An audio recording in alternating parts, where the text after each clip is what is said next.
স্বামী স্ত্রী হয়েও একসঙ্গে না থাকার মানেই কি ডিভোর্স? দুজনের দুই দেশে থাকা মানেই কি বিচ্ছেদ? ঢাকাই সিনেমার জনপ্রিয় দম্পতি ওমর সানি ও মৌসুমীকে ঘিরে সাম্প্রতিক সময়ে যে প্রশ্নগুলো ঘুরে বেড়াচ্ছে তা যেন আর থামছেই না। কেউ বলছে ডিভোর্স হয়ে গেছে, কেউ আবার নিশ্চিত হতে চায় ডিভোর্স লেটারটা কোথায়। এই গুঞ্জন আর মন্তব্যে অবশেষে ক্ষোভ উগরে দিলেন চিত্রনায়ক ওমর সানি। তার ভাষায়, অসভ্যের মতো কিছু মানুষ মনে করে আমরা আলাদা হয়ে গেছি, কিন্তু বাস্তবতা হলো দীর্ঘদিন ধরেই দুই দেশে আলাদা থাকছেন তারা। ওমর সানি অবস্থান করছেন বাংলাদেশে আর মৌসুমী প্রায় 2 বছর ধরে যুক্তরাষ্ট্রে। তাদের এই দূরত্বকে ঘিরেই দাম্পত্য সম্পর্ক নিয়ে তৈরি হয়েছে নানা প্রশ্ন, নানা গুজব আর নানান ব্যাখ্যা।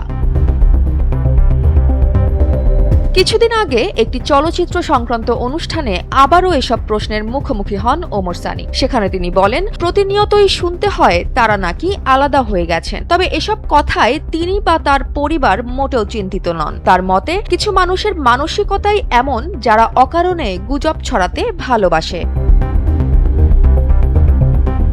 সম্প্রতি একটি পডকাস্টে হাজির হয়েও একই প্রশ্নের মুখে পড়েন তিনি। একসঙ্গে আছেন কিনা এমন প্রশ্নে ক্ষোভ প্রকাশ করে ওমর সানি বলেন, অনেকে নিজেকে জ্যোতিষী ভাবতে শুরু করেছে। কেউ হাত দেখে ভবিষ্যৎ বলে, কেউ আবার ডিভোর্স লেটার দেখার আগ্রহ দেখায়। তবে এ বিষয়ে আর কিছু বলার নেই বলেও মন্তব্য করেন তিনি। তবে ওমর সানি স্পষ্ট করে জানান, মৌসুমী যুক্তরাষ্ট্রে আছেন পারিবারিক কারণে।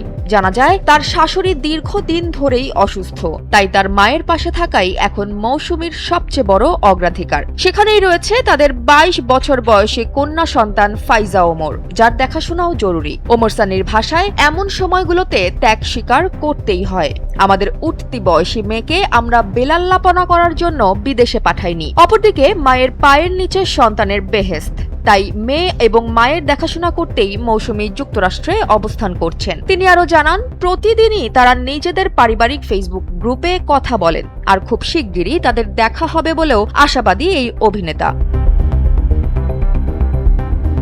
সম্প্রতি মৌসুমীকে ঘিরে সামাজিক যোগাযোগ মাধ্যমে যে ডিভোর্স গুঞ্জন ছড়িয়েছে তার সূত্র খুঁজতে গেলে আলোচনায় আসে অভিনেতা হাসান জাহাঙ্গীরের সঙ্গে তার একটি নাটকে অভিনয়ের বিষয়টি। নাটকটি প্রকাশের পরপরই কিছু অনলাইন প্ল্যাটফর্ম ও ফেসবুক পেজ থেকে দাবি করা হয় মৌসুমী নাকি নতুন করে বিয়ে করেছেন এবং ওমর সানির সঙ্গে তার সংসার ভেঙে গেছে। এই দাবির পক্ষে কোনো প্রমাণ বা আনুষ্ঠানিক বক্তব্য না থাকলেও এই গুঞ্জন ছড়িয়ে পড়তে থাকে এবং ধীরে ধীরে তা ডিভোর্সের মতো গুজবের রূপ নেয়। মূলত এই বিভ্রান্তিকর আলোচনাগুলোর ধারাবাহিকতাতেই সাম্প্রতিক সময়ে ওমর সানিকে বারবার একই প্রশ্নের মুখে পড়তে হচ্ছে। গুজব অনেক কিছুই বলতে পারে, কিন্তু সম্পর্কের সত্যটা জানে শুধু সম্পর্কের মানুষরাই। জয়া হাসান, এনপিবি।